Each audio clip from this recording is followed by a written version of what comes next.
Muito bem, pessoal. Estamos começando mais um Encontros com o Futuro.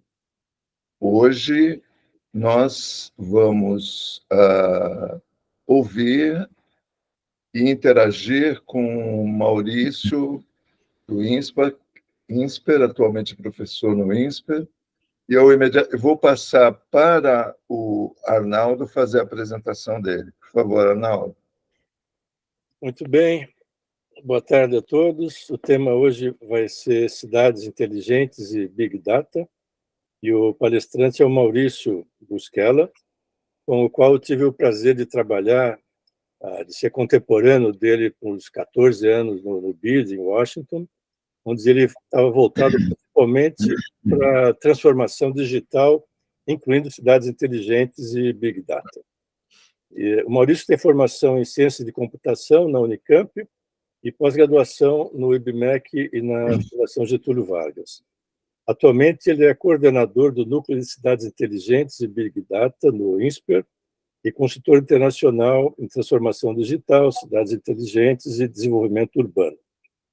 Antes disso, ele trabalhou por 11 anos para a Intel Corporation como diretor para a América Latina e também por 13 anos na ITEC e Itautec, focando em marketing e desenvolvimento de sistemas e produtos inovadores.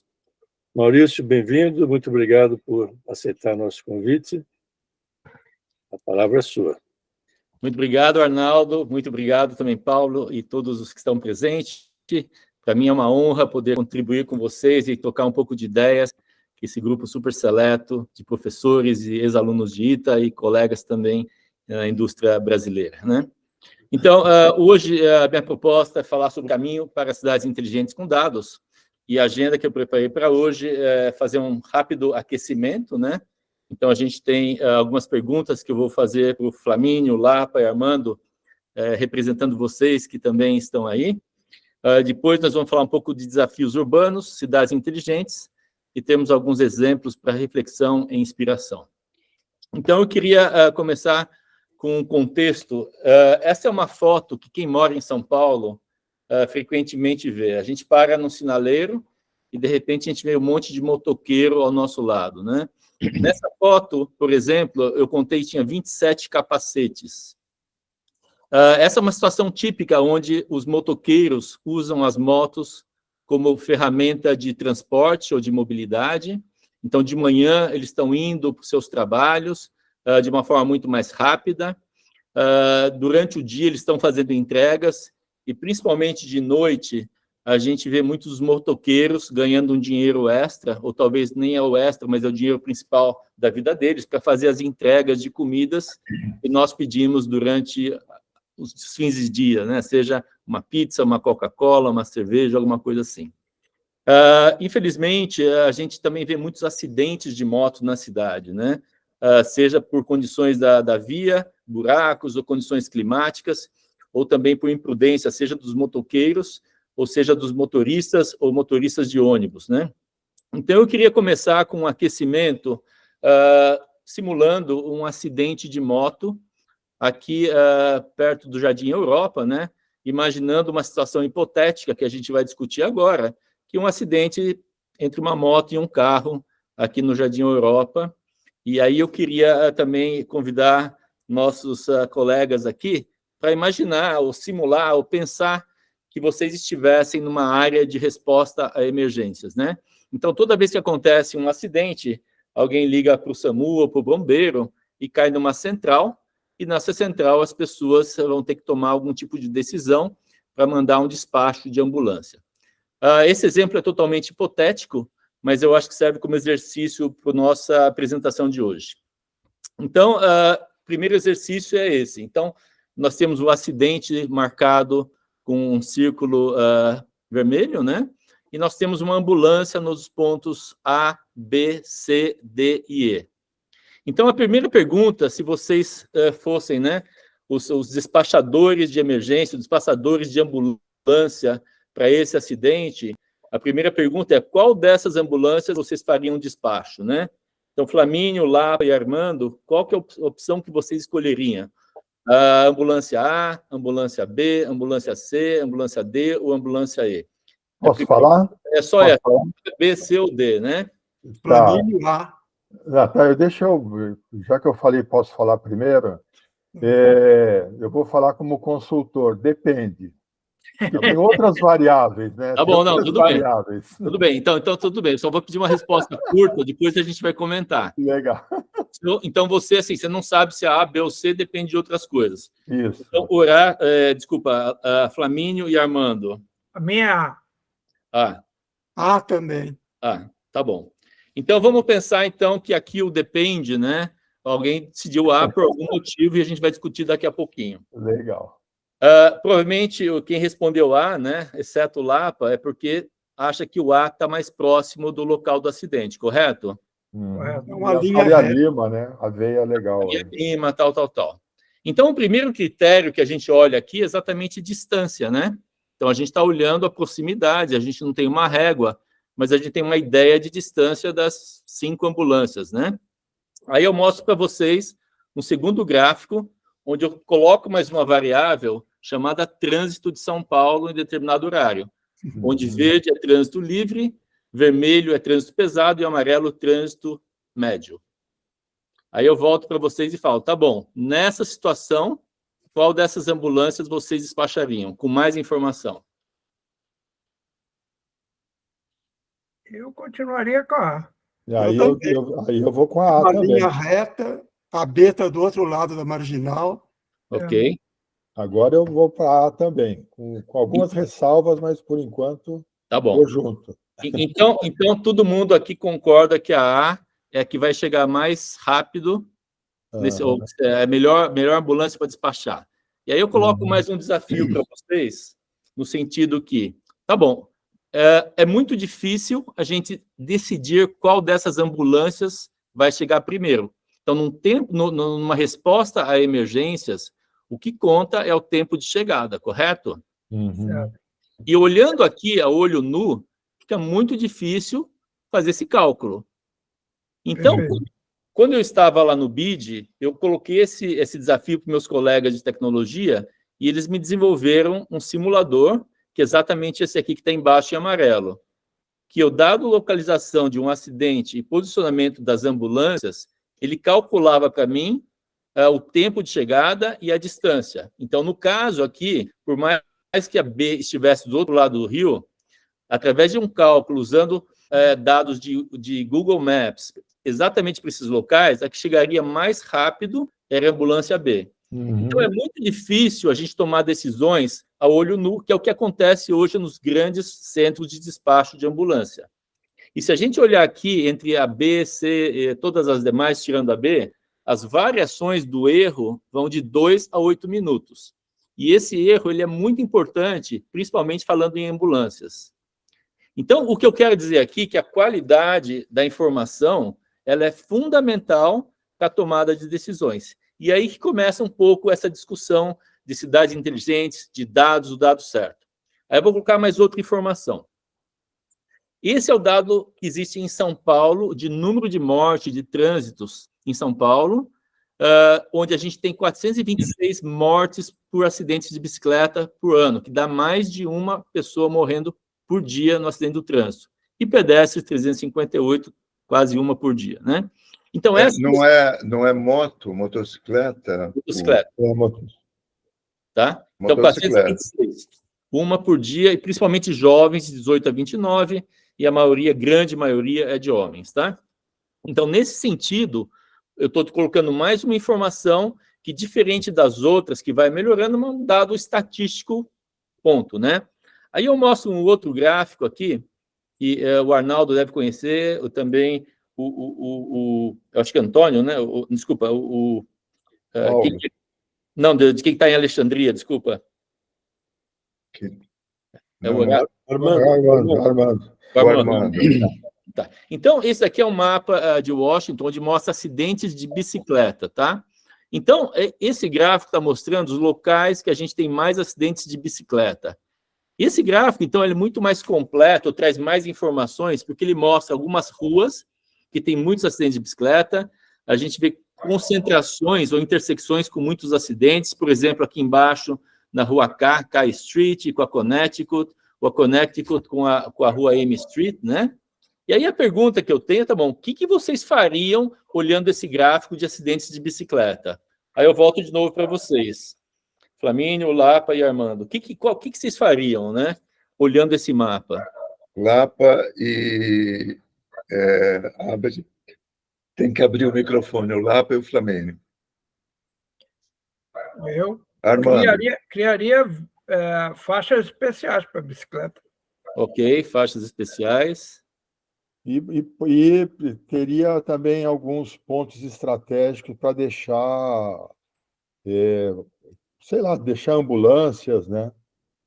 Tá legal. Na Inglaterra, toda bicicleta tem que ter uma luz atrás. Ok, luz. Obrigatório.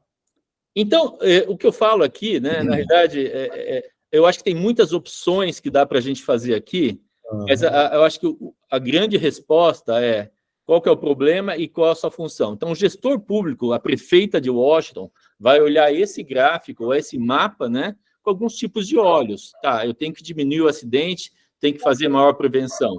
Um secretário de mobilidade que está estimulando o uso de bicicletas vai falar, opa, eu tenho que dar um jeito de criar uma ciclovia nesses lugares. O motociclista, ou melhor, o ciclista, que nesse caso é ciclista, né, vai falar, opa, eu tenho que tomar cuidado, mais cuidado. Um empresário de entrega de comidas, por exemplo, vai pensar de outra forma. O vizinho, o cidadão, então cada um vai ter uma perspectiva de um problema que está documentado aqui, ok? Uhum. E aí eu coloco esse gráfico aqui, que melhores decisões com os melhores dados. Então, voltando ao lado da ambulância, a primeira informação que tem um mapa, que só tem mapeamento de ruas, não tem trânsito, é uma qualidade de informação de distância. O segundo, ele traz uma informação que já coloca trânsito. E o terceiro, já usa uma ferramenta que me permite entender o tempo de resposta mais acurado. No quinto, opa, faltou o quarto aqui.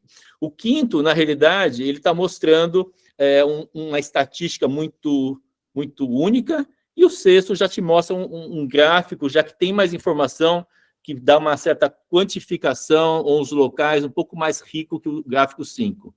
Então, a gente tem qualidades diferentes de informação, e isso nos permite tirar melhores conclusões, fazer melhores políticas públicas em relação a esse exemplo que eu coloquei de ambulâncias, ok? Uhum. Então, vamos seguir para outra parte agora e falar de cidades inteligentes e desafios. Então, aqui começa, eu acho que a parte da cidade inteligente e desafios, onde a primeira informação é que todo mundo, quando fala de cidade inteligente, pensa em tecnologia, né? Então, tecnologia, colocar mais câmera, mais sensor, etc. Mas o grande tema da cidade inteligente é quais são os grandes desafios urbanos que eu preciso resolver. Então, é sempre assim, pensar qual que é o problema, qual que é a solução. E, nesse sentido, a gente olha que alguns dos desafios urbanos começam com a alta taxa de urbanização que a gente vive na América Latina e no Caribe. Mais de 80% da população vive nas cidades, e, particularmente no Brasil, desde 1970, um pouco mais de 50 anos, nossas cidades absorveram mais de 100 milhões de pessoas.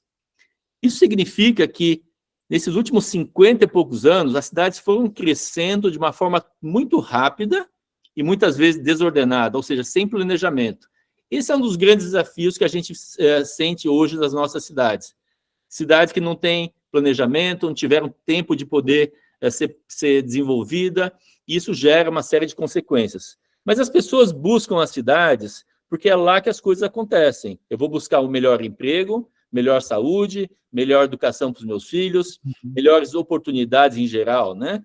Então, esse movimento de 100 milhões de pessoas nos últimos 50 anos no Brasil, uma coisa que aconteceu em várias cidades do mundo, em várias cidades da América Latina. Algumas tiveram um melhor planejamento, como Washington, Alexandria, quando o Armando e também o Arnaldo, né? Outro problema que a gente sente muito claro, que é a grande preocupação que a gente vê no Brasil, em relação à segurança pública.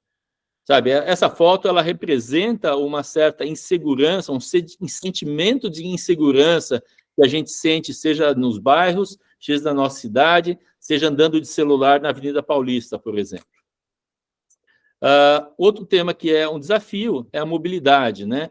Quem está em São Paulo sabe que o trânsito é absurdamente complicado, a gente sabe que tem muita emissão de poluentes, e sabemos, como a gente viu anteriormente, muitos acidentes, né, que causam mortes no trânsito, que causam uma série de problemas, e além de a gente ter também sequelas de acidentes. Então, insegurança do transporte, insegurança viária, é um tema também preocupante, principalmente em cidades grandes, uso de celular, pessoas dirigindo embriagadas, entre outros. Tem pessoas de energia nessa ligação, então a parte de eficiência energética ou ineficiência ainda é comum, seja na iluminação pública ou nos edifícios públicos e também na parte de gestão das energias ou energias renováveis, que ainda tem muito para melhorar. Então, a parte de energia ela é muito importante, é um desafio. No Caribe, ele é muito mais importante, porque a energia é termoelétrica e essa energia precisa ser muito bem gerenciada pela consequência de contaminação, entre outras coisas. Recentemente, no Brasil, a gente está vivendo, na realidade, né, seja pelo El Niño ou mudanças climáticas, vivemos uma seca assim, não imaginável lá no Rio Negro, no Amazonas, onde vimos secas em lugares que nunca podíamos imaginar.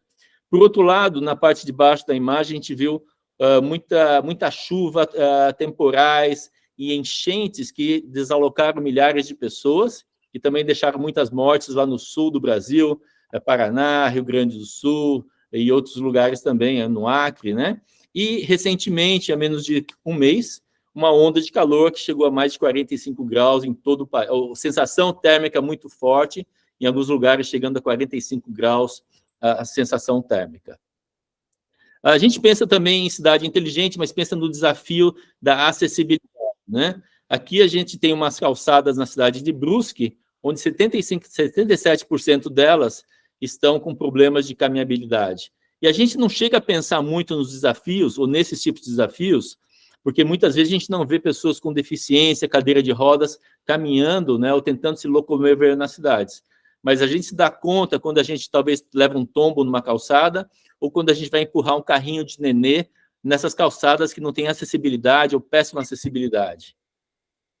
Quando a gente pensa em desastres naturais, essa é uma foto que eu tirei em Barranquilla, na Colômbia, há 11 anos atrás, onde os bombeiros recebiam as chamadas e, em função do alto número, o grande número de trotes, tomavam notas num papel, desligavam o telefone e chamavam um número para ver se realmente era um caso real ou não de emergências. Isso representa a parte de resposta a emergências, né? Onde muitas vezes a resposta é muito má, muito deficiente, que não permite uma resposta adequada num tempo. Falamos muito também de exclusão digital, vimos muito isso na época da Covid, onde crianças tiveram dificuldades para voltar à escola, seja por conectividade, seja por dispositivo, seja por celular para assistir aula. Esse é um tema que afeta muito também o nosso país, essa exclusão digital, essa exclusão também de pessoas, né, não só de crianças, mas essa falta de acessibilidade digital e, em alguns casos, também letramento, né, literacy, de conhecimento digital para poder operar nas novas tecnologias. Ou seja, a gente está vivendo uma grande quantidade de desafios no nosso dia a dia, e com tantos desafios, né, fica muito difícil para a gente pensar em levar a gestão das nossas cidades numa gestão tradicional. Estamos no século XXI e não podemos mais nos dar ao luxo de fazer uma gestão tradicional das nossas cidades. Temos que levar nossas cidades, ou transformar nossas cidades em cidades inteligentes com dados, tá? Bom, mas o que é uma cidade inteligente, né? Se a gente pensar numa cidade inteligente, a gente pode pensar, por exemplo, em Nova York, né? Que é uma cidade que tem alta conectividade, tem sistemas de gestão criminal, tem muitas câmeras conectadas, tem informações ao turistas, entre outras coisas. Na outra fotinho, a gente vê a cidade de Seul, na Coreia do Sul, que foi uma das primeiras líderes de comércio de governo eletrônico, tem alta conectividade, altos sistemas, tem tudo praticamente organizado, linhas de metrô, linhas de transporte muito informatizadas e com muita muito aplicativo para os cidadãos, para os turistas, entre outros. Milão, por sua vez, é uma cidade que preza muito pela atração dos turistas, qualidade de vida e também a caminhabilidade, né? Seja as pessoas andando ou andando de bicicletas. Washington, que é uma cidade que eu morei 15 anos, é uma cidade inteligente, também tem altas áreas verdes, né? Tem muitos sistemas ou muita informação, governo aberto, open data, uma série de pontos que permitem um conhecimento da cidade, uma gestão de dados e informação. Toronto também preza muito pelo meio ambiente, pela qualidade de vida, sustentabilidade. Quito tem um sistema de atendimento aos cidadãos que permite uma interatividade e um conhecimento, uma escuta do cidadão e identificação das queixas e poder também permitir toda essa parte de governança e governo eletrônico e serviço ao cidadão. Vitória, na parte de baixo, como várias cidades do Brasil, já fecham né, as vias, ou outros diriam, eles abrem as vias para as pessoas, gerando maior qualidade de vida. Temos a cidade de São José dos Campos com uma série de iniciativas positivas de cidades inteligentes, de dados, de gestão inteligente, e Curitiba, que foi eleita também a cidade mais inteligente do mundo, dentro de um concurso de Smart City Expo de Barcelona. Quando eu estava no BID, eu liderei um grupo que criou um guia de cidades inteligentes, né? Um livro chamado O Caminho para as Cidades Inteligentes, e a gente definiu que uma cidade inteligente é aquela que coloca as pessoas no centro do desenvolvimento, incorpora as tecnologias de informação e comunicação na gestão urbana e utiliza esses elementos como ferramentas que estimulam a formação de um governo eficiente, que engloba planejamento colaborativo e participação cidadã. Na realidade, a gente fala que cidade inteligente tem as pessoas no centro do desenvolvimento, ou seja, elas são os grandes beneficiários, né? São aquelas pessoas que a gente tem que pensar na cidade inteligente, pensando nas pessoas, qualidade de vida. Claro, estamos pensando numa eficiência da gestão urbana, potencialização do uso das tecnologias, um governo eficiente, planejamento colaborativo, participação cidadã. A Smart Cities favorece desenvolvimento integrado e sustentável, tornando nossas cidades mais inovadoras, competitivas, atrativas, humanas e resilientes, melhorando as vidas. Então, nesse contexto de cidade inteligente, pensar no cidadão, pensar na eficiência e pensar na melhoria da qualidade de vida dos cidadãos. É para isso que as cidades inteligentes estão sendo desenhadas, ou devem estar sendo desenhadas, né? Quando eu falo de cidadão, o cidadão eu falei, bom, é o grande beneficiário, é aquele que eu planejo tudo para trazer os grandes benefícios para o cidadão. Mas não podemos nos esquecer o papel de cada cidadão, eu, nós, todos, né, em voltar para a cidade com nossas retroalimentações. Queremos voltar para a cidade, porque muitas vezes a cidade, né, não tem essa capacidade de olhar a cidade de uma forma adequada. Então, precisamos contar com a participação cidadã, onde o cidadão é o beneficiário, mas não só apenas o beneficiário, ele é o protagonista dessas mudanças na cidade. Como a gente desenhou a cidade inteligente, ela tem 4 grandes pilares, né? Um é a conectividade, que a gente sabe que são essas redes de fibra ótica que recebemos em casa, as redes Wi-Fi, as redes de telefonia, né? Onde meu telefone está conectado um tempo inteiro na rede 3G, 4G, 5G. Então, o primeiro pilar é a conectividade de banda larga. O segundo pilar são os dispositivos conectados, também chamados de Internet of Things, né? Internet das coisas, que são aquelas câmeras conectadas que estão lendo, estão vendo, os sensores de som, de clima, de poluição, os pluviômetros, de ruído, entre outras coisas. E até o nosso telefone celular, que é um dispositivo conectado, né? Quando eu estou andando de carro, o Waze, eu estou um sensor que está entendendo o trânsito, entendendo várias coisas e mandando essa informação. Essas informações acabam chegando no centro de operação e inteligência, que consegue entender o que está acontecendo, receber essas informações e tomar as devidas respostas. Então, no centro, se um operador como aquele que a gente viu anteriormente no início do exercício, entender que houve um acidente de trânsito e ele viu isso pela câmera, ele consegue coordenar uma resposta, desculpa, para esse acidente. Seja também por rádio ou telefone. Então, esse centro de operação, centro de resposta e planejamento. Eu deixaria isso um pouco mais destacado, porque esses centros estão evoluindo de um centro de resposta para um centro de inteligência para usar os dados, gerenciar esses dados, criar inteligência com os dados que estão sendo coletados. E o quarto item é a parte de comunicação com os cidadãos, onde a parte que eu mencionei, da gente estar constantemente conversando com os cidadãos, provendo informações para eles. A forma que a gente olha as cidades inteligentes é como um ecossistema de temas totalmente colaborativos, com uma visão que dá uma visão para o prefeito ou para a prefeita, uma visão integrada e colaborativa em todos os setores, seja águas e resíduos sólidos, saúde, turismo, transporte, emergências, meio ambiente, a parte de saúde, educação, entre outras formas. Tá? Então, a cidade inteligente é aquela que eu consigo estar olhando de uma maneira integrada, holística e também criando mecanismos de interoperabilidade entre os diferentes setores. Esses são alguns projetos que eu trabalhei lá no BID durante meus 15 anos, né? Então, do lado direito, do lado em vermelho, são os estudos de caso que eu coordenei e desenvolvi 10 estudos de caso, e cada um desses estudos de caso tem algumas peculiaridades e temos eles disponíveis. Eu creio que na próxima lâmina eu tenho os links dele para quem tiver interesse. Do lado esquerdo são os projetos que eu liderei, de desenhos e implementações, né? E muitos deles a gente trabalhou, seja em projetos de cidades inteligentes, pequenos bairros, como a Cidade Criativa Digital em Guadalajara, no México, ou cidades ou ilhas, né?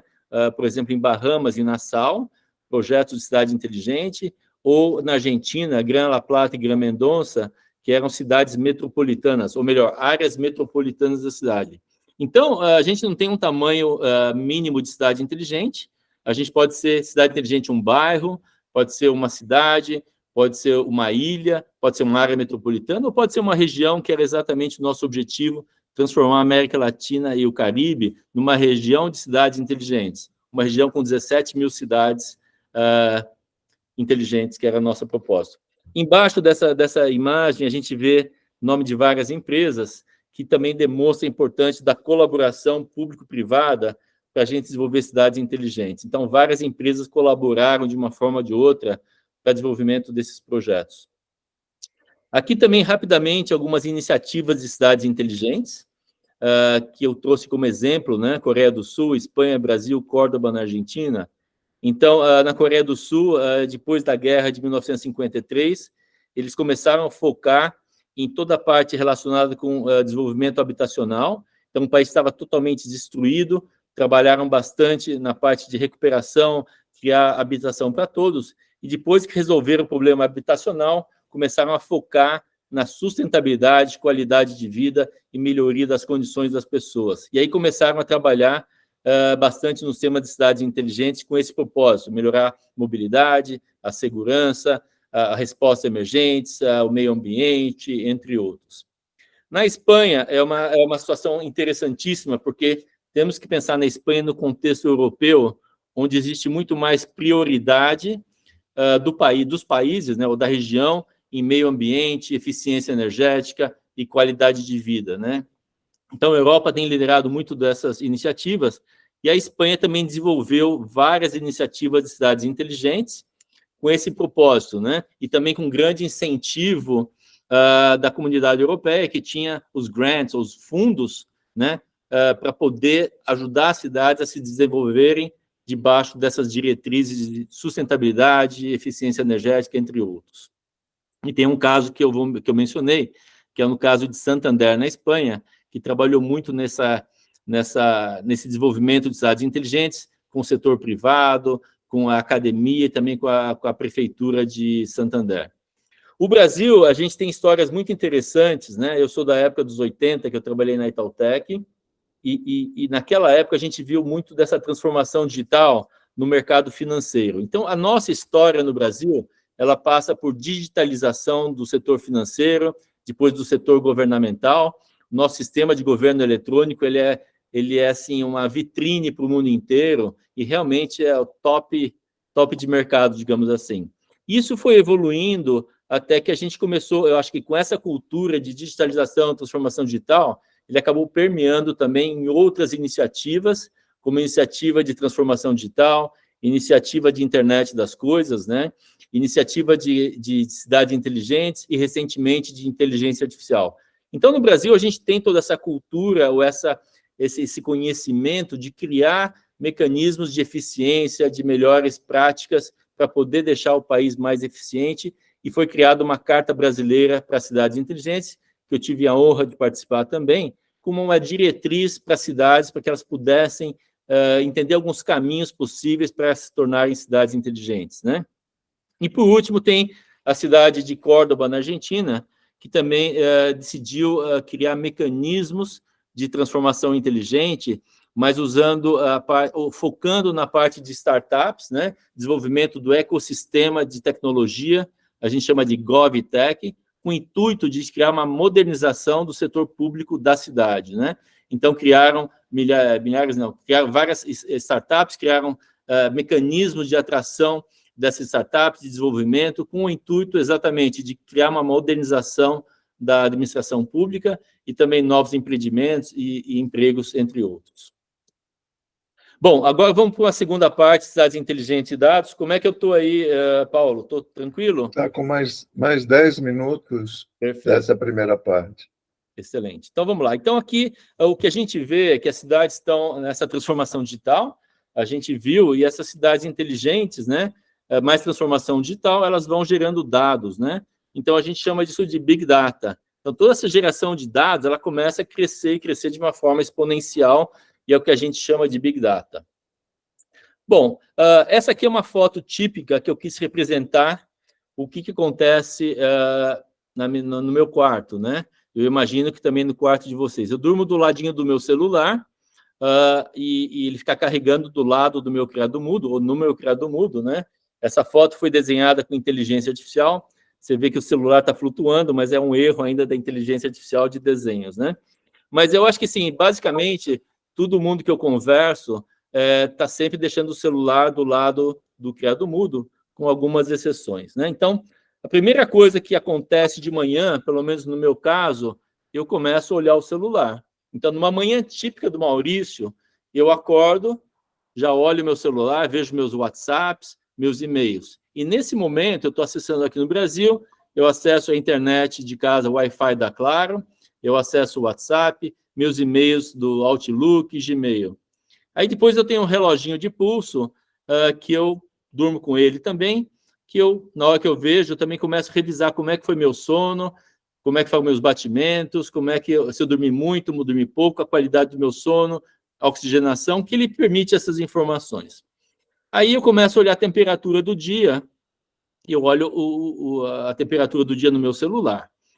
Depois eu me atualizo com as notícias, estou usando o UOL, a Globo, CNN, o X, entre outros. Aí eu olho as mídias sociais, Twitter, Instagram, Facebook, LinkedIn, ou seja, uma série de coisas eu estou fazendo de manhã e toda a minha rotina, ela envolve acesso a dados, a informações, né? Por exemplo, quando eu vou sair, eu vou olhar o trânsito, eu chamo Uber, eu olho o trânsito para os caminhos, entre outras coisas. Então, cada uma dessas aplicações que eu mencionei aqui, de certa forma, elas estão acessando meus dados, né? Ou estão atualizando meus dados, estão gravando dados e também estão permitindo algum tipo de resposta às minhas solicitações, né?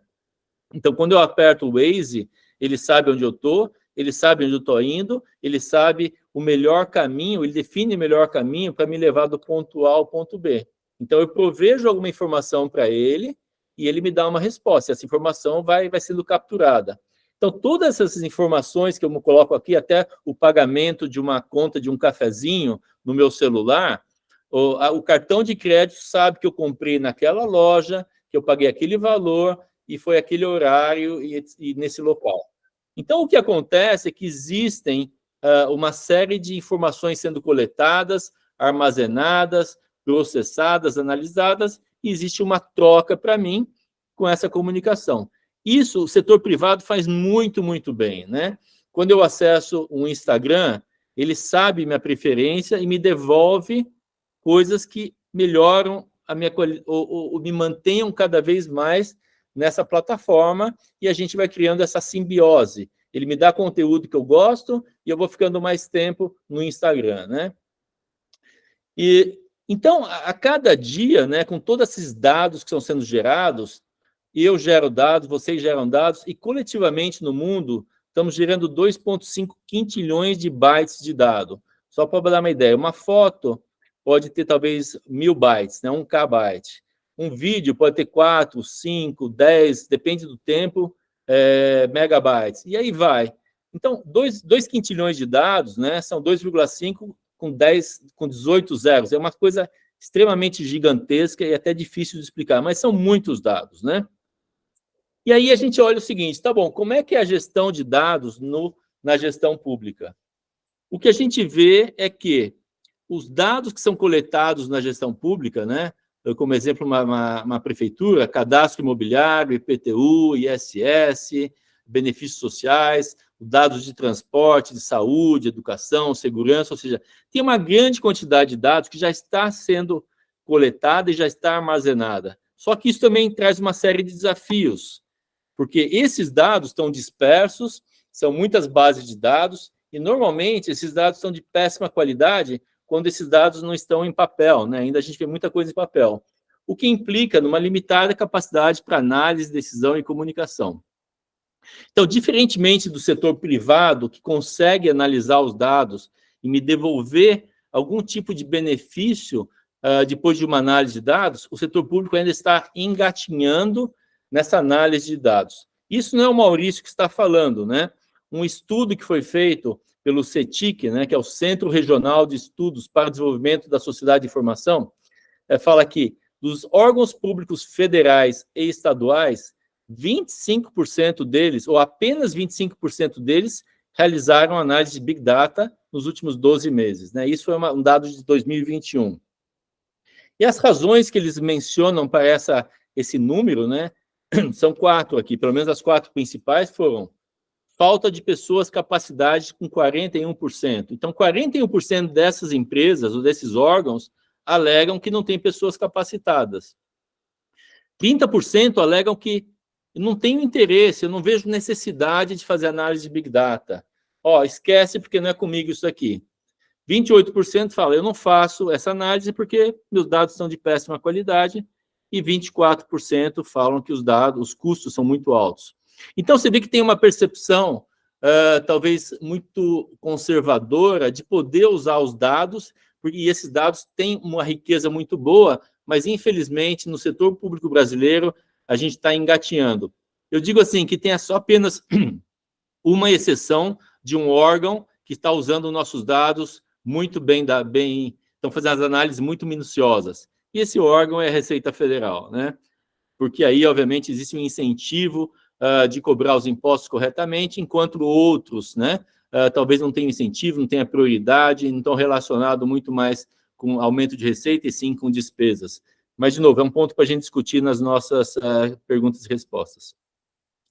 Esse é um artigo que eu acabei escrevendo, que é baseado num livro chamado Predictive Analytics, em inglês, também está em português, onde o autor coloca, e eu também coloco algumas reflexões, e tem o QR Code aqui para quem quiser depois acessar o artigo, colocando o uso dos dados que foram utilizados na reeleição do Obama, em 2012, do Target, né, que é a grande loja de departamentos americana, que conseguiu prever com grande antecedência as pessoas grávidas, mulheres grávidas, né? Então, identificou mulheres grávidas dentro dentro da lista de consumidor, de clientes dele, né? E isso, obviamente, gerou campanhas muito positivas para eles de vender produtos de bebê e de mulheres grávidas. A Netflix, que fez um concurso para melhorar as recomendações de filmes, a HP em retenção de pessoas, a Telenor também retenção de clientes de telefonia celular, e Jeopardy naquele concurso de perguntas, né, que foi super famoso nos Estados Unidos, de achar as perguntas para aquelas charadas, né? Então, aqui tem esse artigo, depois vocês podem ler, eu posso explicar um pouco mais nas perguntas. E aqui eu acho que para a minha parte, Paulo, que são a parte dos exemplos, e eu deixo, então, essa parte para responder perguntas, vou parar de compartilhar, e aí a gente pode abrir para as perguntas e respostas. Ok, muito bem, muito dentro do planejado, e Eu, então, vou pedir para os colegas que levantem a mãozinha eletrônica ali, para a gente ir formulando as questões. Vou começar com uma... depois de mim, o Arnaldo vai fazer também a questão e a gente passa para a filhinha. É o seguinte, Maurício, eu estive na Dinamarca, quando meu filho fazia o doutorado lá, e lá as prioridades são o pedestre, depois a bicicleta e depois o carro. Meu filho me alertou, pai, tem uma bicicleta passando, você para, tá certo? Deixa passar. Então, lá você tem uma coisa cultural já bem estabelecida dessas prioridades que são estabelecidas. No Brasil é completamente diferente, né? É até perigoso, uma pessoa põe o pezinho assim, que vai para numa faixa, se você dá uma parada, o cara que vem atrás bate em você. A moto não obedece sinal nenhum, o sinal está fechado, as motos passam. Pelo menos aqui na cidade mais do interior, em que o trânsito é menor. Então, como mudar essa situação? Que cidade inteligente pode ser feita com uma cultura que a gente tem? Não, eu acho que excelente ponto, Paulo. A gente tem essa parte, digamos, de educação, né? A gente tem, sei lá, comportamentos. E eu sei que tem alguém de Brasília. Em Brasília, eu acho que você põe o pé na faixa, o pessoal para em cima, né? Eles param antes de você atravessar. Em São Paulo não é bem assim. As motos furam o sinal vermelho, como você falou. Na Dinamarca e outros países tem essa prioridade. Pedestre, bicicleta, carro, e aí vai por aí fora. Então, acho assim, não adianta muito a cidade inteligente se as pessoas não tiverem esse comportamento, essa educação, que começa muito antes, né? De cidadania, não jogar papel no chão e tudo isso. Eu mesmo sofri um acidente lá em Washington, que eu fui parar numa faixa de pedestre, para o pedestre atravessar, e um caminhão acabou com o meu carro, né? E, obviamente, tudo funcionou muito bem lá, e com seguro e tal, não aconteceu nada, graças a Deus, mas meu carro deu perda total. Mas é exatamente isso, culturalmente, eu estava lá, eu parei, talvez eu pudesse ter avançado um pouco mais, mas culturalmente você para e você respeita o pedestre, você respeita tudo isso, e isso é uma questão que a cidade inteligente não é só tecnologia, ou não é tecnologia, é muito mais comportamental, onde as pessoas têm um papel muito importante nesse ambiente, né? Ok, obrigado, Maurício. Passo para o Arnaldo, então, fazer a sua pergunta. Bem, Maurício, obrigado, muito boa a sua apresentação. Eu ia colocar duas perguntas iniciais. Uma é você falar um pouco mais da cidade do Rio de Janeiro, que foi pioneira nesses temas há vários anos atrás. Tá. E eu sei que você tem bastante ligação, né, com esse projeto. E a segunda é toda essa questão de custo-benefício, que tipo de indicadores são utilizados para medir o sucesso financeiro das cidades inteligentes, né, o retorno econômico e social, ou seja, e como financiar, né? Eu sei que o BID tem financiado alguma coisa, mas também o setor privado tem interesse, toda a parte econômico-financeira desses projetos. Tá legal. Não, perfeito. Excelentes perguntas. Vamos ver se eu consigo responder. Bom, no Rio de Janeiro, na realidade, em ano 2010, 2011, teve uma super chuva, essas chuvas que foram, assim, super caudalosas, né? Que acabaram deixando a cidade num caos. Então, você teve uma chuva por, sabe, talvez meia hora, uma hora, mas a cidade entrou totalmente em caos, porque o pessoal sabia que ia chover, mas não sabia o volume, não conseguiu prever o volume, e naquele momento, naquele dia, a cidade colapsou, morreram dezenas de pessoas, e foi um marco na cidade de falar, não podemos mais gerenciar a cidade dessa forma tradicional. O prefeito, que era o Eduardo Paes, não conseguiu falar com as pessoas, linhas telefônicas paradas, não sabia onde estava cada um, não existia um ponto de concentração para tentar resolver os problemas, defesa civil, emergências, bombeiros, pessoal de transporte, entre outras coisas.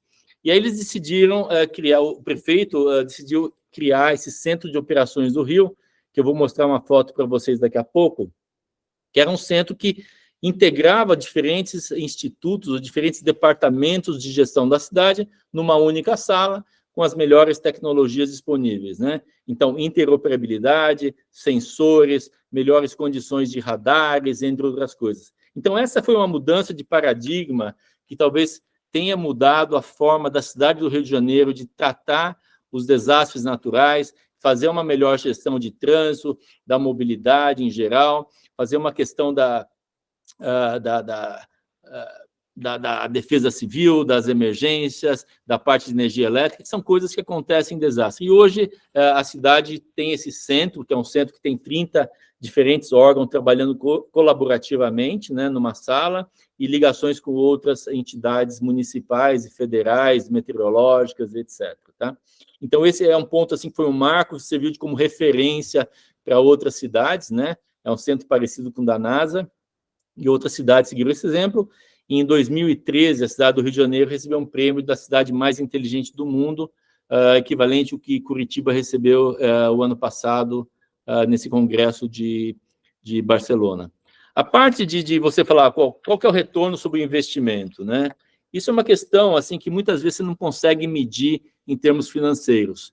Mas se você falar que você tem um tempo de resposta melhor para emergência, você está conseguindo se planejar melhor no desastre, você está fazendo que o metrô ele está andando muito mais, de uma forma muito mais eficiente, ou respondendo a termos de energia, o saneamento, e você consegue coordenar as respostas, a gente está trazendo uma eficiência de gestão das cidades, que muitas vezes você não consegue quantificar e pensar nisso. É claro que essa falta, talvez, de indicadores muito claros, você pode gerar algum tipo de resistência, né? Mas hoje, no Rio de Janeiro, o Centro de Operações do Rio é uma coisa tido como o patrimônio da cidade de gestão. Se você desliga o centro, a cidade para, ou ela para no momento de uma crise. Então, é uma ferramenta que é incorporada para prover serviços para os cidadãos dentro de diferentes órgãos da cidade, fazer uma gestão eficiente, uma gestão melhor. A gente chegou a fazer um estudo também que mostrava que o centro do Rio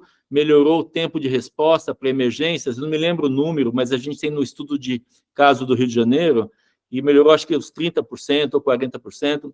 O de Medellín também diminuiu os acidentes em função da gestão de trânsito, de Seul também, ou de Anyang, melhor dizendo, melhorou também os tempos de resposta. Algumas cidades que estavam fazendo gestão de trânsito melhoraram a velocidade média dos carros, diminuição de oxigênio, de congestionamento, diminuição das emissões, entre outras coisas, tá?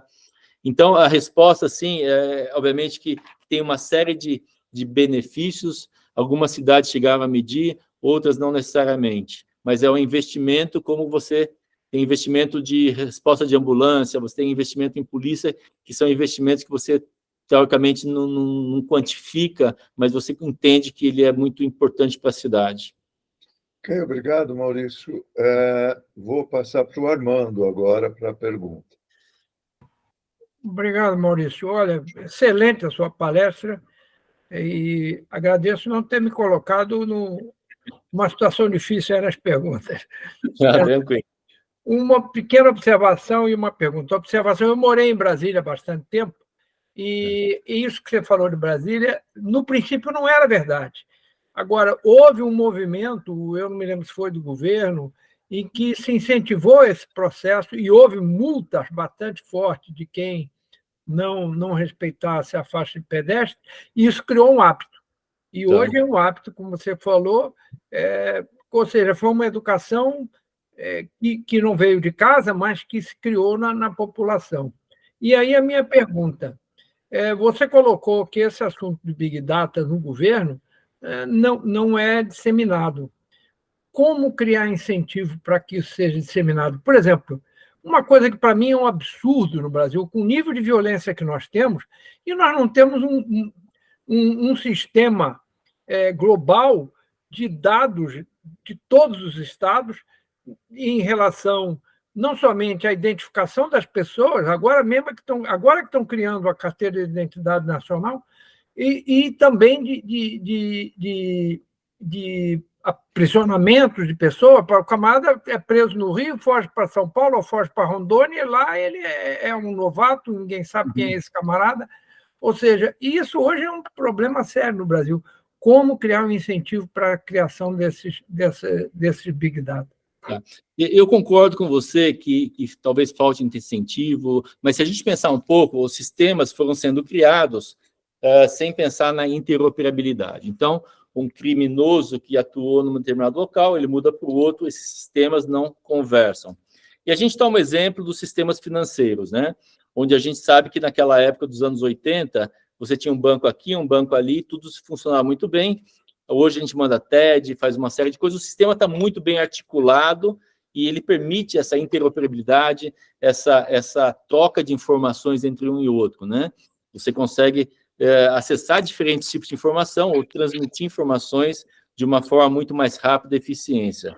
Na parte do sistema de segurança, existem outros problemas sérios, além dessa de interoperabilidade, arquivos ou dados que estão, talvez, não coletados de maneira adequada, a qualidade é muito má, e tem o lado também de privacidade. A gente viu que essa parte de câmera, reconhecimento facial, ainda é um tema muito questionado, muito debatido nos dias de hoje, no sentido que, se você pega uma foto de alguém, coloca no arquivo criminal, eventualmente você pode ter um falso positivo e deixar uma pessoa ainda em maus lençóis, digamos assim. Mas, no geral, essa parte, eu acho que ela tende a ser mais utilizada. Aí você pergunta, quais são os incentivos, né? Eu acho que os incentivos, eu deixei como exemplo a Receita Federal, ela tem um incentivo de, se ela melhorar o sistema dela, o sistema de análise de dados, ela vai poder fazer melhor a arrecadação. Então, você tem um incentivo para o desenvolvimento de soluções que permitam arrecadar melhor os impostos ou identificar sonegadores. Qual que é o incentivo de melhorar o acesso ou a identificação de criminosos? Esse incentivo está disperso, porque você tem polícia local, né, guarda municipal, você tem polícia militar, você tem a Justiça Federal, você tem uma série de outros, e a impressão que dá é que não existe hoje um consenso de como resolver ou como de priorizar todo esse sistema de dados para diminuir a criminalidade, ou para criar melhor identificação. E eu vou um pouco mais além.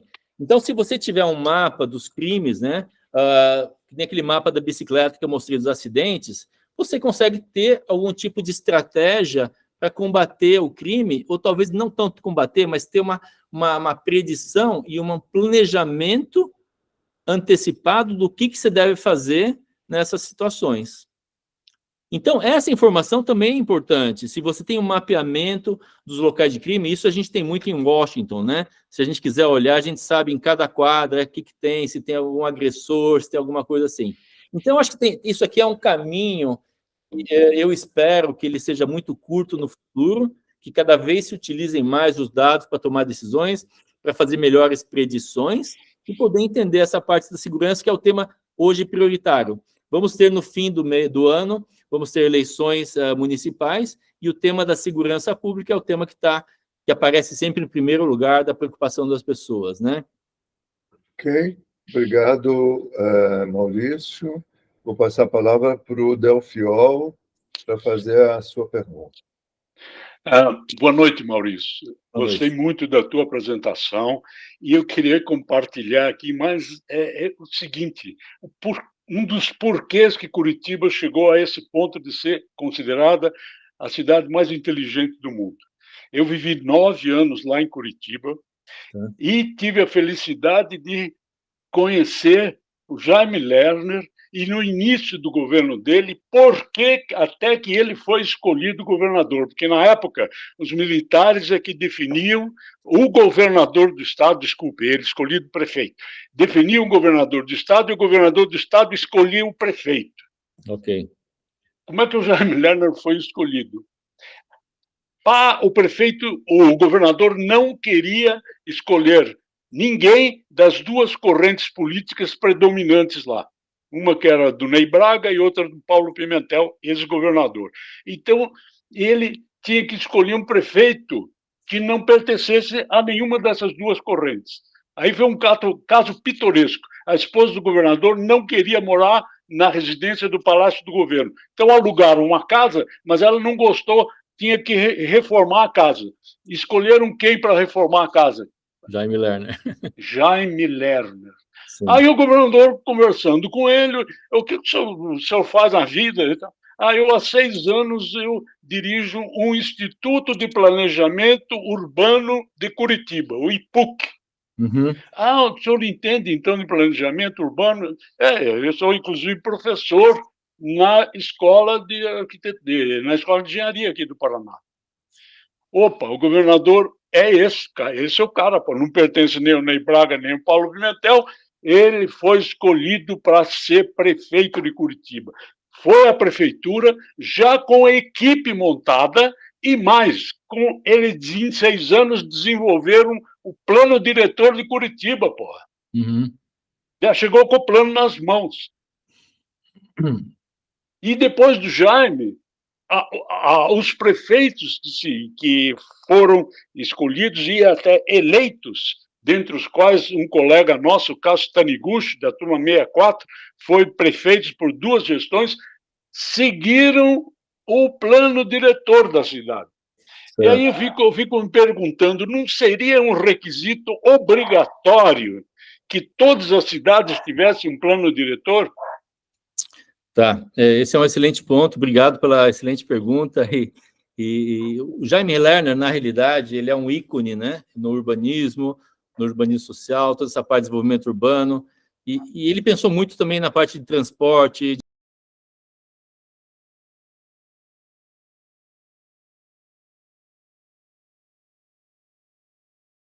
lá, mas é uma cidade assim icônica, e muito disso é devido ao Jaime Lerner, a visão dele como arquiteto urbanista, pensando na qualidade de vida das pessoas, pensando na parte da mobilidade, né, os BRTs, que é aqueles ônibus lá que a gente vê hoje em São Paulo, né, Bus Rapid Transit, foi inventada por ele, ou foi idealizada por ele, e hoje exemplo, é replicado em várias cidades do mundo, né.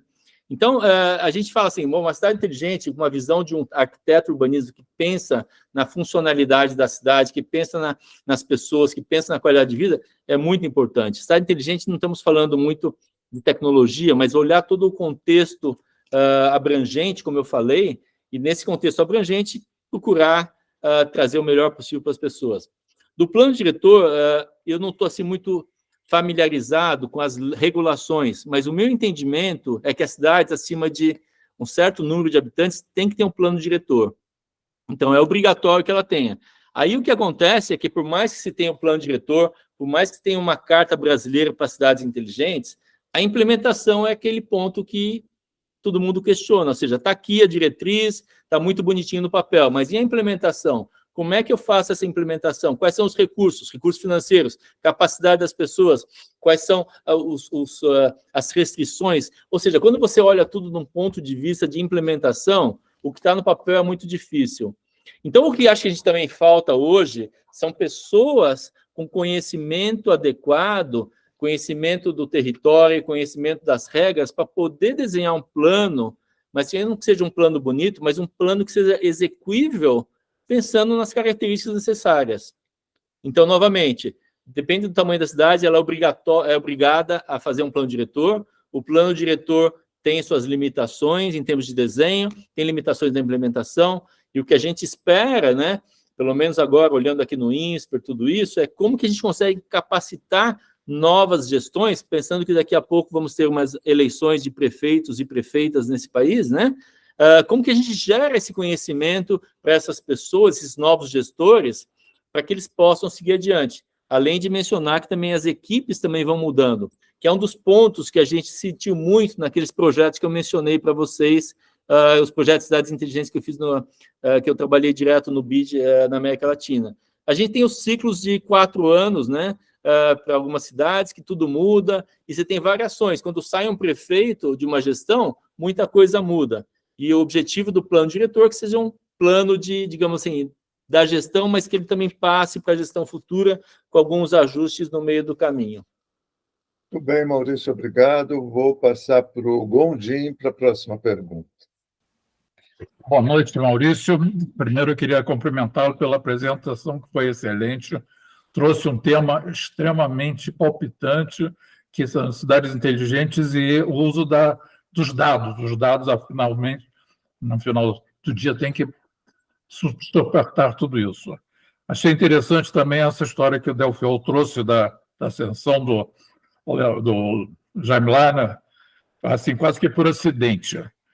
Sem dúvida nenhuma, a importância dos políticos que têm a visão holística é muito relevante na nossa administração, mas que eles saibam acompanhar de assessores que são realmente técnicos, capazes de fazer a orientação, que caso de um Lerner, em alguns casos. Infelizmente, são muito pouco usados, quer dizer, a gente vê muito mais os políticos usando seus assessores para cabos eleitorais que possam ajudá-los a se reelegerem. Tá? Me surpreendeu muito também saber que o Rio de Janeiro, eu sou carioca, não estou morando agora exatamente no Rio, mas eu moro num subúrbio do Rio, quer dizer, eu moro em Petrópolis, tá. E saber que o Rio foi uma cidade considerada uma cidade inteligente.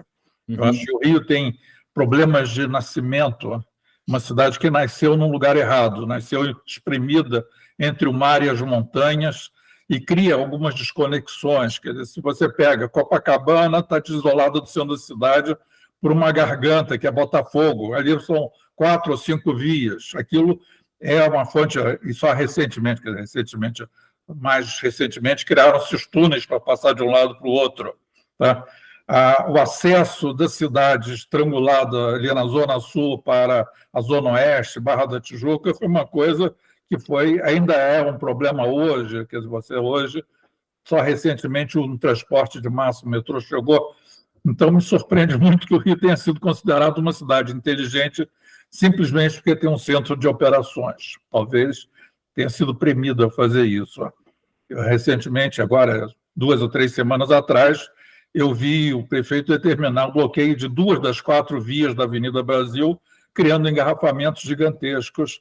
Eu mesmo perdi, outro dia, indo para o Rio de Janeiro, 1 hora no engarrafamento da Rio Petrópolis, porque a Avenida Brasil está totalmente bloqueada, porque tinha 2 faixas, uma delas praticamente não usada e outra precariamente usada pelos ônibus. Tá? Acho que isso não é um sinal de... Mas o que me chama a atenção, eu queria voltar, é o assunto do Arnaldo trouxe, que é a métrica de uma cidade inteligente. E me veio à cabeça o seguinte: o IDH não seria um índice interessante para você verificar, já que o foco é o cidadão humano, é o habitante, o índice de desenvolvimento humano, que engloba aspectos de saúde, de educação, de bem-estar, não sei o quê, não seria um índice interessante para você realmente verificar se a cidade é uma cidade que está se tornando mais inteligente, está se aprimorando, está trazendo benefícios para os seus cidadãos? Sim. Excelentes pontos, Gondim. Vou começar por esse último aqui. Na realidade, quer dizer, se a gente fala que uma cidade inteligente tem que melhorar a vida das pessoas, aí você começa a pensar, tá bom, como que eu meço isso aqui? O fato de você pensar num saneamento inteligente, você colocar melhores infraestruturas, talvez os lugares estão a 5 quilômetros das nossas casas, né? Então, nesse sentido, se você coloca saneamento, você já consegue melhorar a vida das pessoas, as crianças têm menos mortalidade infantil, as pessoas conseguem melhorar as condições educacionais, tem estudos que mostram que falta de saneamento impacta no crescimento das pessoas, no intelecto das pessoas, entre outras coisas. Só que existe uma distância, né, que você fala, poxa, isso aqui é porque eu coloquei um sensor, porque eu melhorei o trânsito, etc. Tem um caminho muito longo aqui. E eu acho que, assim, se você está criando uma cidade inteligente, você tem que pensar nesses pontos de uma maneira holística, como eu coloquei naquela imagem. Então, tem a parte de saneamento, que é importante. Tem essa parte de gestão de água, onde eu vou garantir que o acesso à água ele é universal, que o acesso ao saneamento é universal, e qualquer desperdício de água, que a gente sabe que tem muitos vazamentos, né, de água, às vezes chega a 50%, eles são gerenciados de forma que eu consiga chegar adequadamente de água em alguns lugares. A gente vê que muitas vezes você não tem a oferta de água por problema de falta de água ou vazamentos, entre outras coisas. Então, se você é um prefeito de uma cidade, que é uma situação extremamente complexa de priorização, de gestão de recursos, etc., você tem que estar olhando tudo. E, no fundo, você vai ser medido por alguma coisa.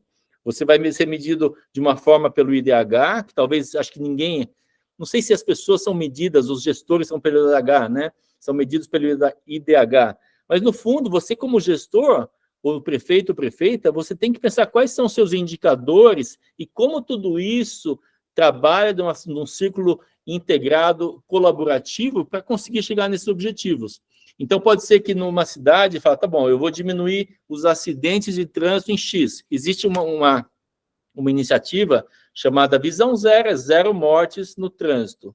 É uma coisa que é um objetivo de uma cidade inteligente, que envolve uma série de outras estratégias ou táticas para você diminuir o acidente de trânsito na cidade. E pode ser, tá bom, vamos colocar semáforos inteligentes, vamos colocar radares para diminuir a velocidade ou para controlar a velocidade, ou além desses radares, vamos colocar sensores, perdão, para que as pessoas não avancem nos sinais vermelhos, e por aí você vai colocando uma série de iniciativas ou de recursos, né, como esses tecnológicos que eu mencionei, com o objetivo de realmente atingir aquele objetivo principal, e nesse caso, no exemplo, são mortes zero no trânsito.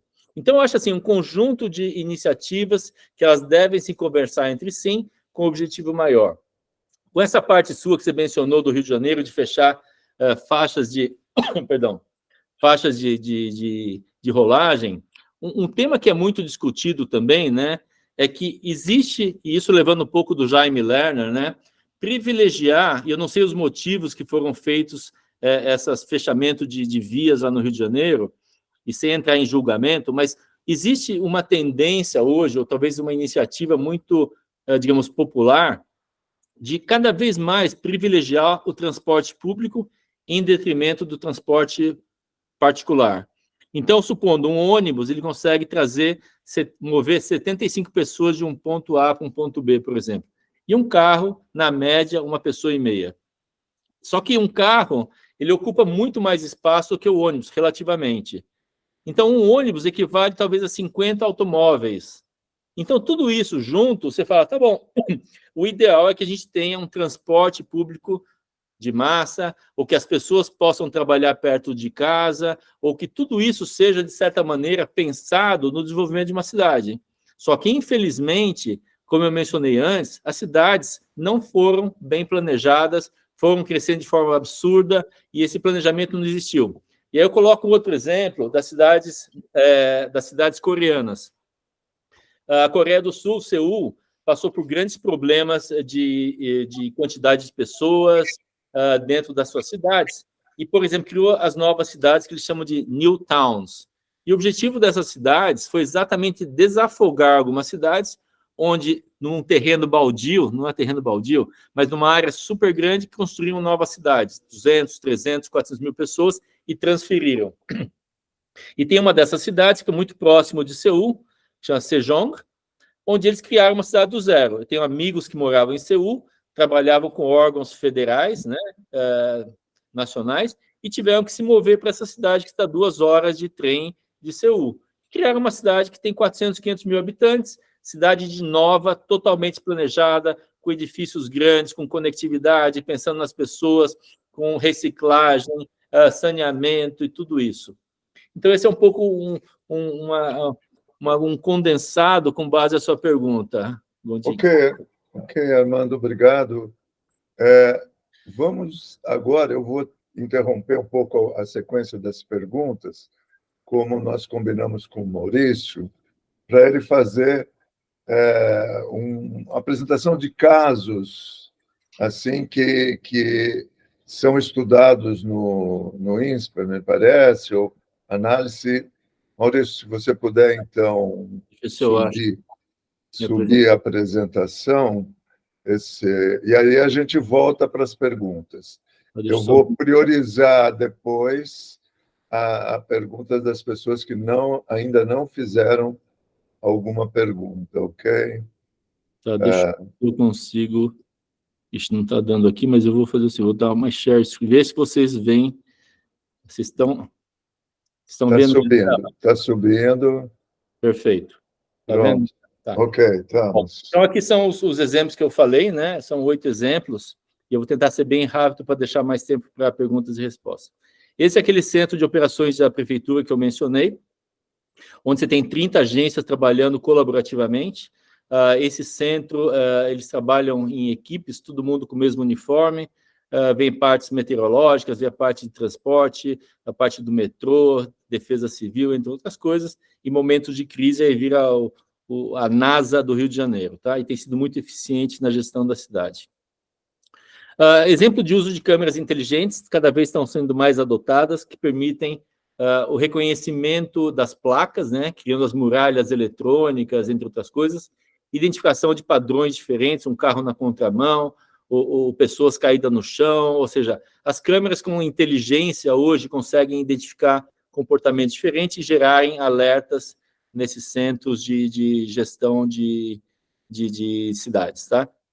Reconhecimento facial, a gente está vendo cada vez mais, muito polêmico, né, em relação à privacidade e outros temas, né? Aqui é um sensor que utiliza câmeras para fazer monitoramento das enchentes em rios e também enchentes nas vias, né?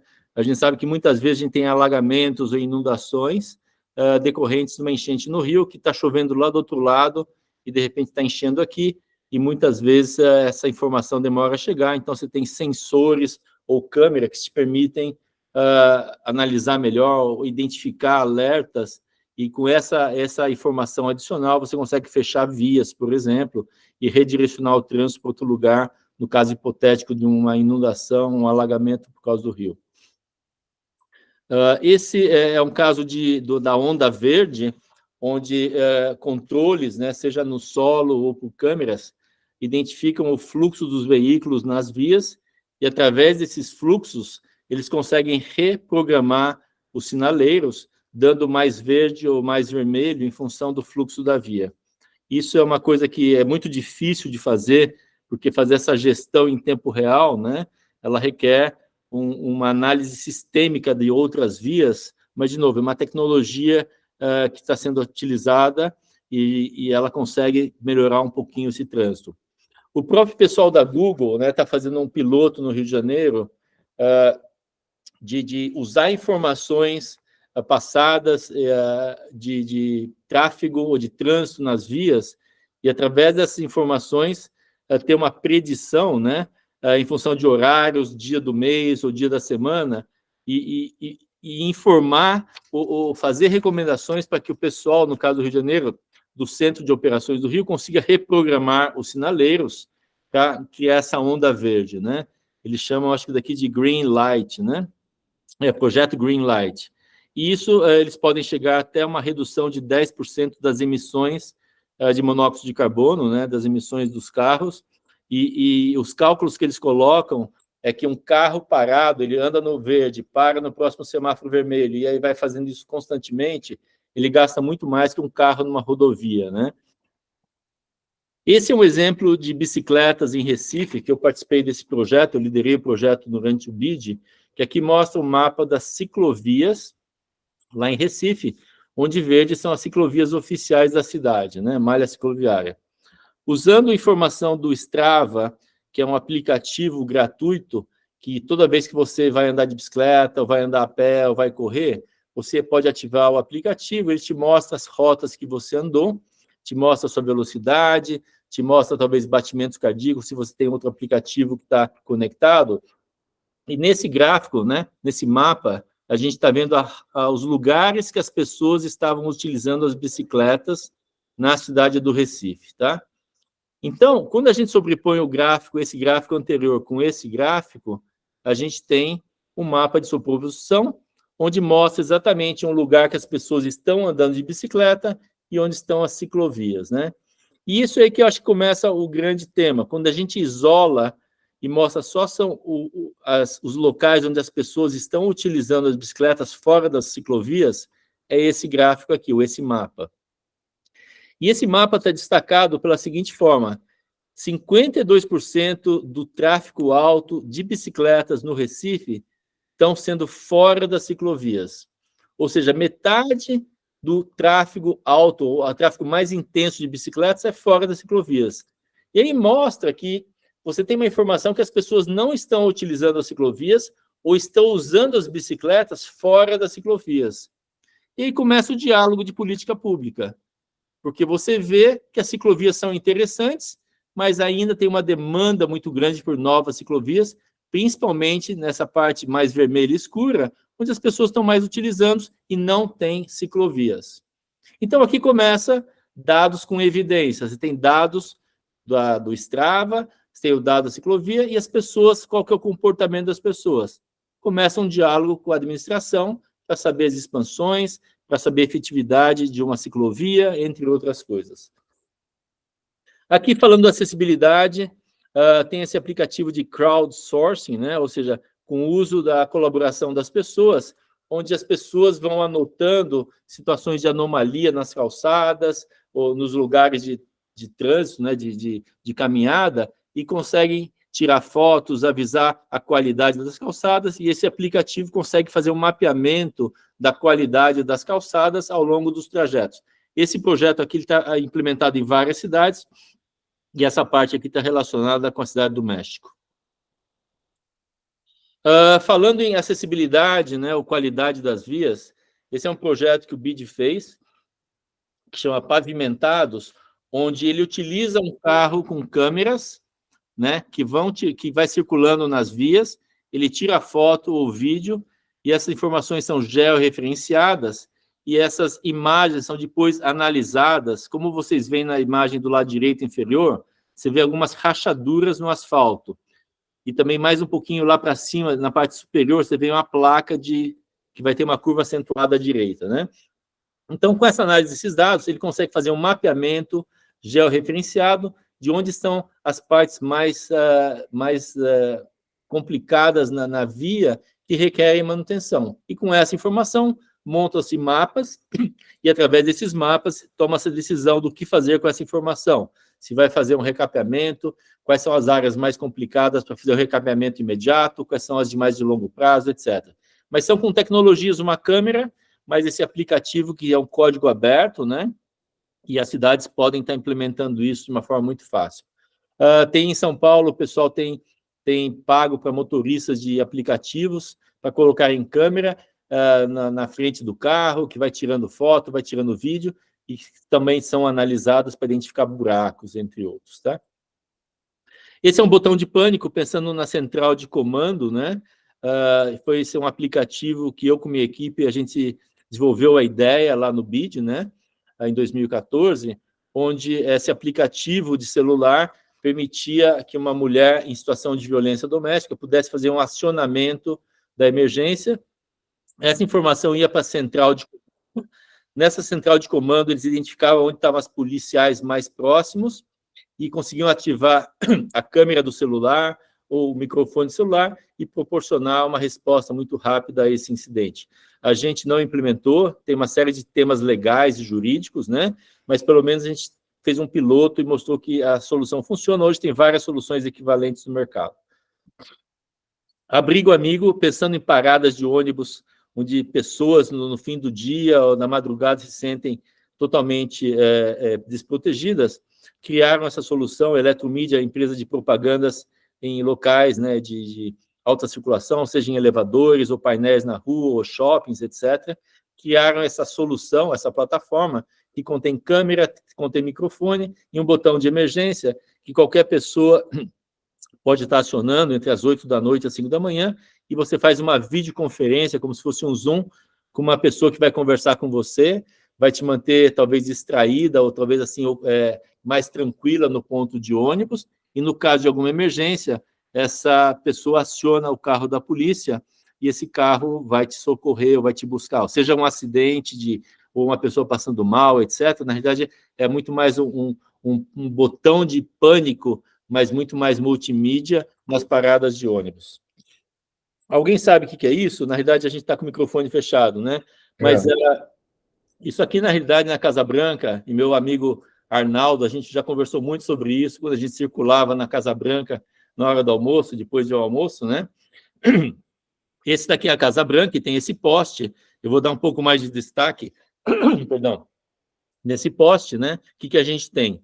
Na parte de cima, nós temos um monte de anteninhas, na realidade não são antenas, são microfones que estão escutando coisas que estão acontecendo ao lado. E quando eu falo escutando, pelo menos o meu entendimento é que eles não ficam escutando vozes das pessoas, mas eles ficam identificando sons de tiros ou sons anômalos, né? Para quem já usou um aplicativo chamado Shazam, você toca um pedacinho de uma música, ele reconhece qual música que é e te fala qual que é essa música. Então, nesse sensor, ele está escutando sons, por exemplo, som de tiro, 38, 45, pistola, rifle, etc. Por ser uma área muito protegida, ele consegue escutar, identificar o som, e no momento que ele identifica que esse som ele é um som de interesse, essas câmeras aqui embaixo, que mal a gente possa enxergar, direcionam a sua visualização para aquele local. Ou seja, esse som, ele triangula com outros postes que têm microfones, e através de vocês que são muito engenheiros e conhecem a parte da matemática, som, velocidade, etc., ele consegue identificar o local exato onde aquele som foi emitido, e essas câmeras apontam para lá. Isso para melhorar a segurança da Casa Branca, lá não falta dinheiro para investimento, não falta dinheiro para segurança. Então, é um exemplo que eu quis trazer também para vocês. A gente vê muito essa parte relacionada com serviços de call center, né? Muitas vezes são horríveis, mas outras vezes são muito bons. E os serviços, atualmente, muitos deles fazem a gravação, você liga para lá, a sua ligação é gravada, e essa gravação ela é convertida de voz para texto, e esse texto é analisado para tentar entender quais os problemas que você estava reportando, e através dessa análise são feitas algumas ações, né? Por exemplo, esse exemplo era do call center do BID, que atendia mais de 3.000 pessoas, e toda vez o pessoal ligava lá, seja em português, inglês ou espanhol, era feita essa conversão de texto, análise do texto, para saber quais eram os principais problemas no suporte de tecnologia do banco, e aí iam falar, tá bom, se o problema era conectividade de Wi-Fi, algumas ações iam ser preparadas ou revisadas para melhorar o suporte a cliente. Além disso, nessa parte da análise, também era feita uma análise da voz ou da qualidade do som ou do sentimento do som das pessoas para saber se a pessoa estava mais irritada no início e mais tranquila no final, e isso também era analisado para poder exatamente tomar ações pertinentes, tá? Esse é uma lâmina que está lá exatamente do lado da Casa Branca, que é o Museu Renwick, que faz parte do Smithsonian, que uma vez eu estava lá e tinha esse painel aqui com luz de neon, dizendo "This present moment used to be the unimaginable future", né? Então, esse presente momento costumava ser o futuro inimaginável. E aí, um pouco da minha conclusão, no sentido que, se a gente fala em cidades inteligentes, a gente olha para trás, né? Hoje, aquele futuro que eu não imaginei. E aí a pergunta é, como será o meu futuro daqui para frente? O que eu imagino? O que eu imagino numa cidade inteligente é um futuro que seja muito melhor para todo mundo, que essa cidade inteligente seja um lugar muito mais inclusivo, muito mais acessível, onde as pessoas consigam ter melhores qualidades de vida, que as pessoas excluídas consigam ser respeitadas, consigam ser incluídas, que a gente possa pensar no futuro melhor, que a gente imagine esse futuro daqui à frente, né? Que seja imaginável, que seja realmente muito positivo, que a gente não se frustre com coisas que não aconteceram no passado, mas que nossas iniciativas de cidades inteligentes possam trazer qualidade de vida para todo mundo, não só para uma parcela da população. Então, essa é a mensagem que eu concluo minha apresentação. Aqui eu deixo o meu agradecimento especial a todos vocês que me escutaram durante esse tempo. Tem um código aqui de QR, estou disponível no LinkedIn, meus contatos são todos ali, e com isso eu encerro minha segunda parte da apresentação, vou abrir para perguntas também. Maurício, obrigado, então, pela segunda parte. Agora a gente vai passar para o João Gomes, que ainda não fez pergunta, eu peço, então, que ele a faça agora. Maurício, parabéns. Obrigado. Como ou quanto é chupável uma tecnologia, uma administração, uma lógica como essa, tá certo? Entendi o começo. Ou eu vou ter que contratar chupável. Chupável, que é uma coisa de falar, copiada. Copiável, tá certo? Tá. Ou vou ter que contratar o Jaime Lerner? Então, eu acho que a boa notícia é que o Jaime Lerner deixou uma série de herdeiros intelectuais, né? Então, nós temos excelentes arquitetos urbanistas, mas não foi só o Jaime Lerner, eu acho que tem outros também, arquitetos urbanistas ou pensadores ou idealizadores urbanos no mundo que criaram uma geração de novos pensadores que, juntos com outras lideranças, acabaram tomando uma posição muito mais proativa no pensamento do desenho de uma cidade, não digo tão inteligente, mas uma cidade humana, uma cidade respeitosa, uma cidade de inclusão digital, inclusão social, principalmente, entre outras coisas. Então, no meu ponto de vista, a gente tem uma grande quantidade de pessoas que estão pensando diferente, mas, lamentavelmente, ainda falta muito para fazer. A gente não pode sair feliz e falar, está tudo muito bem. Eu estou aqui no lugar, estou no INSPER, Vila Olímpia, se eu andar talvez poucos quilômetros para frente, tem comunidades em situações subnormais, né, de favelas, de pessoas que não têm acessibilidade a uma série de serviços, seja de saúde, educação, sociais, entre outras coisas. Então, é essa esperança que eu coloco aqui. Como que a gente pode fazer e atuar, cada um no seu potencial, seja na parte de fazer a coisa certa, né, pensando na inclusão, pensando nos outros, e também na parte como professores, né, como que a gente consegue influenciar as novas gerações, como o Jaime Lerner fez. Ele teve muita sorte de ter um momento que o pessoal, que ele conseguiu transpor ou expandir o que ele fez de bom para outros e virou uma referência mundial. E como é que a gente, cada um faz a nossa parte, como é que a gente influencia, como é que a gente vai lá e cria as novas gerações, desde isso lá dentro da nossa casa, com os nossos alunos, entre outros. Então, essa eu acho que é a minha esperança e meu pensamento de otimismo para que isso aconteça mais rápido do que lentamente. Maurício, desculpe, mas eu acho que não soube fazer a pergunta certa.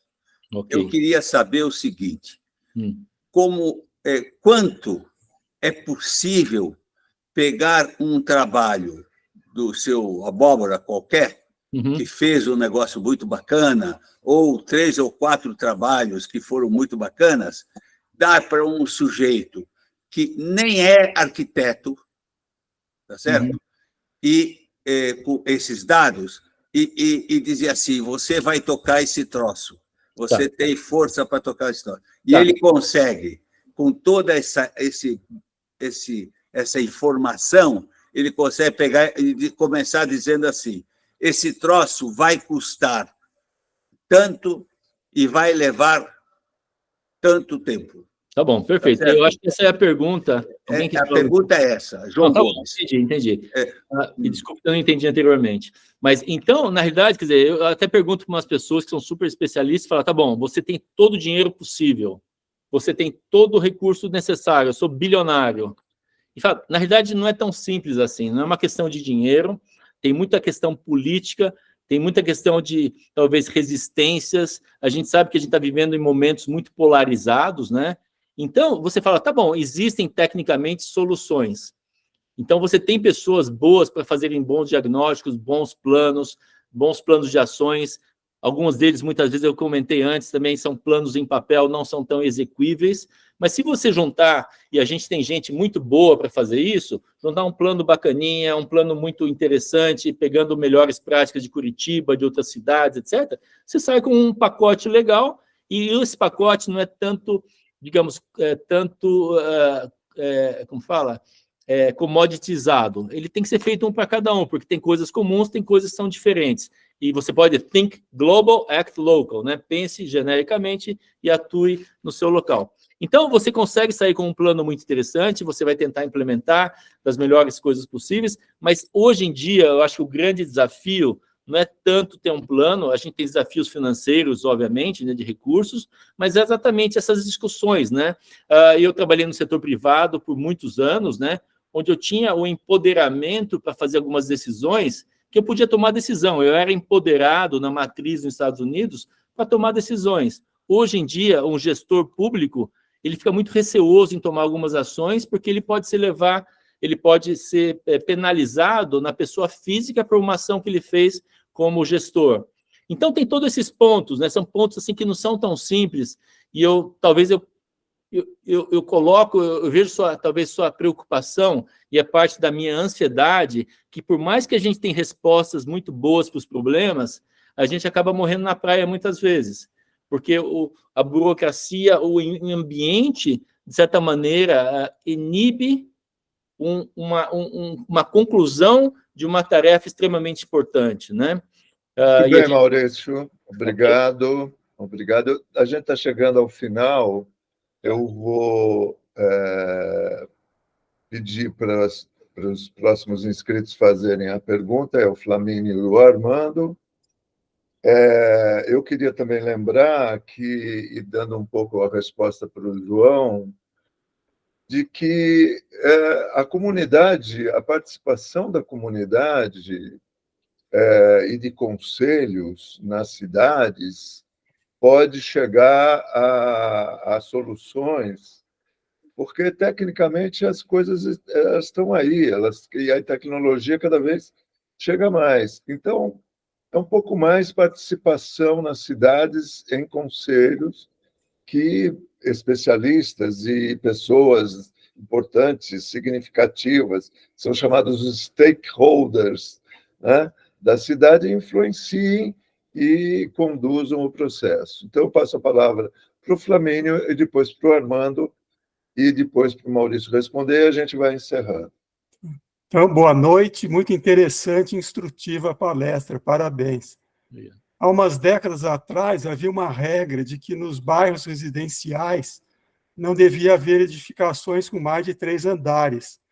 Isso principalmente para evitar engarrafamentos e manter a qualidade de vida das pessoas. Esse critério ou métrica ainda é relevante no contexto das cidades inteligentes, por exemplo, ao se planejar bairros novos para expandir as cidades? Obrigado. Tá. Obrigado, Flamínio. Armando primeiro. Armando, por favor, faça a pergunta. A minha pergunta é rápida. Maurício, o que você acha daquela cidade linear lá da Arábia Saudita que eles estão fazendo? Tá. Essa cidade, talvez eu não estou acompanhando muito bem, Armando. Talvez se eu pudesse depois me dar um pouco mais de insumos. É uma cidade que eles estão fazendo que são 100 e poucos quilômetros, que é uma linha reta só, com um metrô linear, e é tudo em cima daquilo ali, e não tem cidade, é uma avenida só com um metrô em cima, é um negócio meio doido. Tá, eu não conheço muito bem, mas, de novo, eu não sei exatamente os critérios, como que... Então, vale a pena ler sobre isso, porque é uma ideia completamente maluca. Legal, eu vou ler. E lá não falta dinheiro, né?